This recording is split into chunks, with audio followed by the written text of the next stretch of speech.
Bringing back dinosaurs would probably end in an unfortunate outcome, as the Jurassic Park franchise has shown us countless times. So I think most of us would agree that while resurrecting dinosaurs through some miraculous future technology would be cool, it's almost certainly not a good idea. But I can't deny, I've still always been interested in the concept of a responsibly run prehistoric reserve where nothing goes wrong and the dinosaurs don't eat you. That's the basic concept behind the fictional park of Prehistorica, a biological nature preserve where resurrected dinosaurs and other prehistoric animals are treated with care and the fences actually work. Prehistorica is a world-building project created by Joshua Dunlop, a talented artist and creator who you can follow and support in the links below.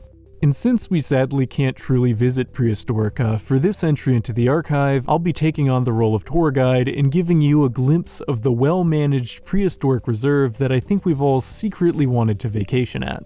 The fictional reserve is set in the future, on an enormous artificial island. Aptly named Pangea, the island supports over 20 different biomes, including tropical and subtropical rainforests, deserts, mountains, tundra, woodlands, grasslands, mangroves, and more, all of which are home to a variety of prehistoric life. Our tour will take us across the entire island, and we'll learn quite a bit about the species here along the way. So get ready to discover the wonders of a world lost to time.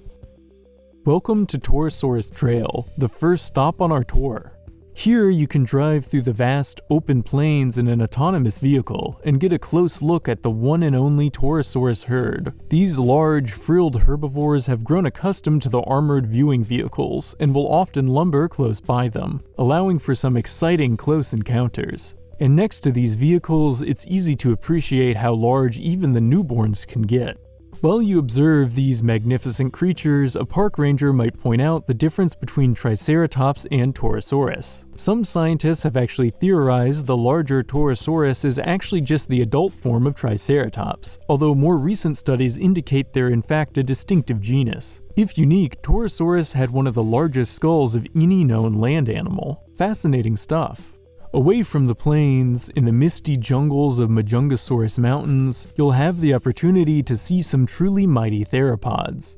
From an underground viewing station, you can get up close and personal with the only Majungasaurus pack on Prehistorica. Right now, it's feeding time, and dinner is being delivered in from above by custom drones that lower the specialized lab-grown meat safely into the Majungasaurus habitat, which is a vast region that, like most environments, is sectioned off with advanced futuristic barriers to ensure the dinosaurs don't eat each other, or eat park guests.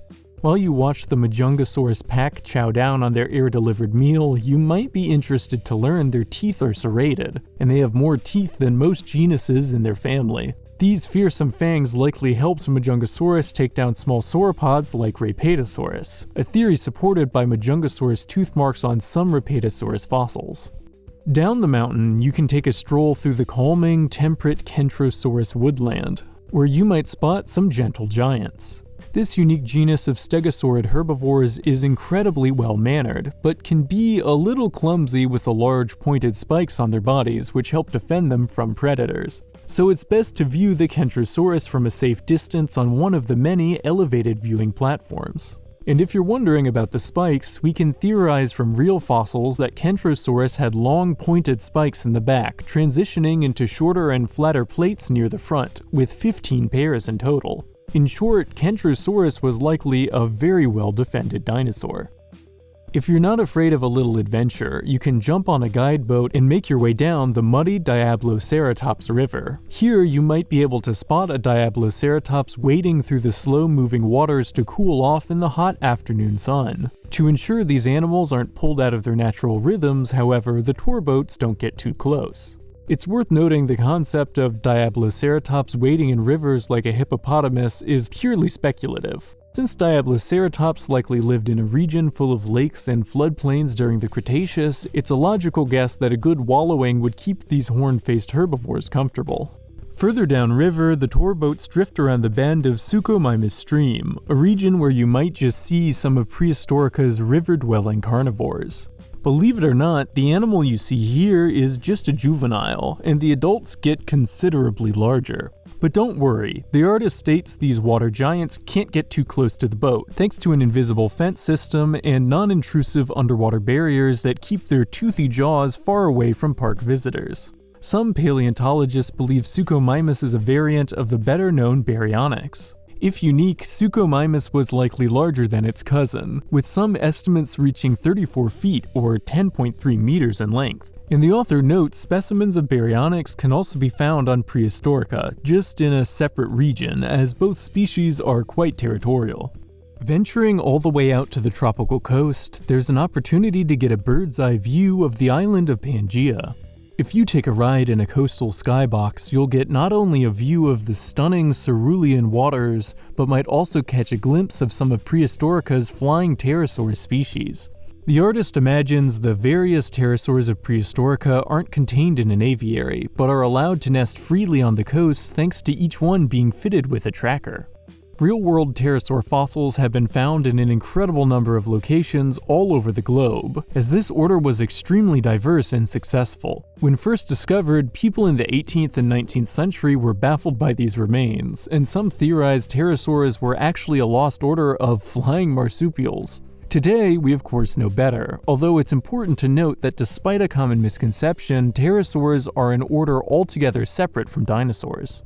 On a state-of-the-art ferry, you can tour Archelon Harbour. Or, if you're feeling adventurous, you can grab yourself a kayak and get even closer to some incredible marine prehistoric life. If you paddle near the shallow waters of the coastal islands, you can watch Archelon turtles glide beneath your boat. These enormous life forms might be a little intimidating due to their sheer size, but Archelon turtles are actually some of the most docile and friendly creatures in all of Prehistorica. And I have to say, looking at this scene in particular, it's hard not to wish this was a real place you could visit. Real-world Archelon weren't quite as big as Prehistorica's reconstructions, which the author notes aren't always 100% accurate, but they got pretty close, with some fossils measuring 15 feet or 4.5 meters in length. Not surprisingly, sea turtles were once thought to be Archelon's closest living relatives, but now scientists theorize Archelon might actually have been a completely separate lineage. Heading back inland, you can make your way down to Plesiosaur Pond. Through underground viewing zones, you and your family can take in the many species from the Plesiosaur order that call Prehistorica their home, and according to the artist, might even get a chance to feed them, with the park ranger's assistance, of course. One neat fact to know about plesiosaurs before you toss some food their way is that plesiosaur fossils were found as far back as the 19th century. One of the most important early specimens was found by Mary Anning, a pioneering English paleontologist who made vital contributions to the field, though sadly never got the credit she deserved in her lifetime. Recently, however, the plesiosaur genus Anningsauria was named in her honor. The sun is now getting low, but we still have time for a few more stops here at Prehistorica. In the fictional Brachylophosaurus Badlands, if you come at the right time, you could be some of the lucky few who gets to see the first interaction between a Brachylophosaurus hatchling and the rest of their herd. These beaked dinosaurs are elegant and peaceful, making these first meetings a beautiful experience for the guests who get to see one. Millions of years after going extinct, these remarkable creatures are resuming these ancient cycles of life. Some real Brachylophosaurus specimens are notable for being exceptionally well preserved, with some remains of these mid-sized hadrosaurids possessing skin impressions and even the remains of what they recently ate. Examining the contents of their stomach, it seems their diet included leaves, conifers, ferns, and flowering plants, and we can assume Prehistorica caretakers are feeding them their favorites. And finally, as the sun sets on the island of Pangea, we'll make our last stop on this tour millions of years in the making. The Brachiosaur Redwoods are home to a wide range of species, the largest of which is the titular Brachiosaurus herd. These titanic sauropods occupy a large area and migrate each day to a lake where they enjoy a swim before moving to the redwoods to graze. The artist imagines you can view this vast herd from treetop walkways, which would be an incredible sight. While you watch the Brachiosaurus munch on vegetation, you might be interested to learn that these world-famous sauropods have been estimated at over 66 feet, or 20 meters in length, and might have weighed more than 12 African elephants, a seriously impressive genus to end our tour. Though the sun has set on Prehistorica, you can check out the work of the talented creator Joshua Dunlop using the links in the description below. Also, thanks for watching. If you enjoyed this entry, you can help make these videos possible by liking, subscribing, and hitting the notification icon to stay up to date on all things curious. See you in the next video.